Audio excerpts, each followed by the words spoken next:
Our breaking news coverage continues on U.S. and Israeli military operations against Iran.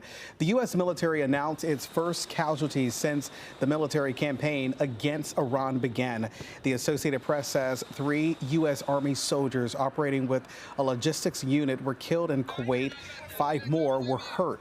President Trump warns we could see more casualties as the fighting intensifies.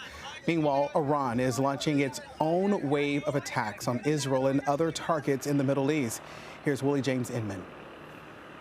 The U.S. air raids on Iran continued early Sunday, with the Pentagon taking to social media to praise the B-2 stealth bombers that targeted Iran's ballistic missile facilities. This comes as the U.S. announced its first casualties.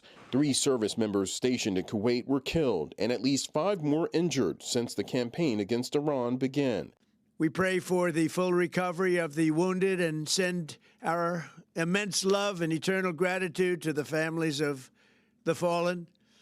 And sadly, there will likely be more. Iran is vowing revenge against the U.S. and Israel, taking aim at U.S. allies in the region. On Sunday, an Iranian missile struck a synagogue in Israel, killing at least 9 people.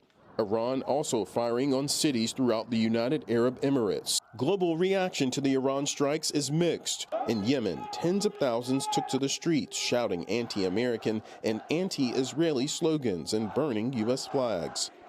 The Prime Minister of Canada is among those supporting the U.S. action. Canada supports the United States acting to prevent Iran from obtaining a nuclear weapon. Among the questions now being asked are who will lead Iran now that the supreme leader of the nation has been killed.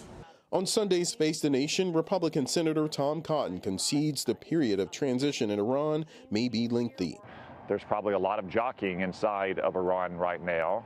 They have a very consultative, deliberative process to replace the supreme leader. There's a reason why he didn't want to have a clear succession plan in place. Pope Leo said Sunday he is profoundly concerned about the airstrikes on Iran and encouraged both sides to, quote, stop the spiral of violence before it becomes an irreparable abyss. Willie James Inman, CBS News, West Palm Beach, Florida.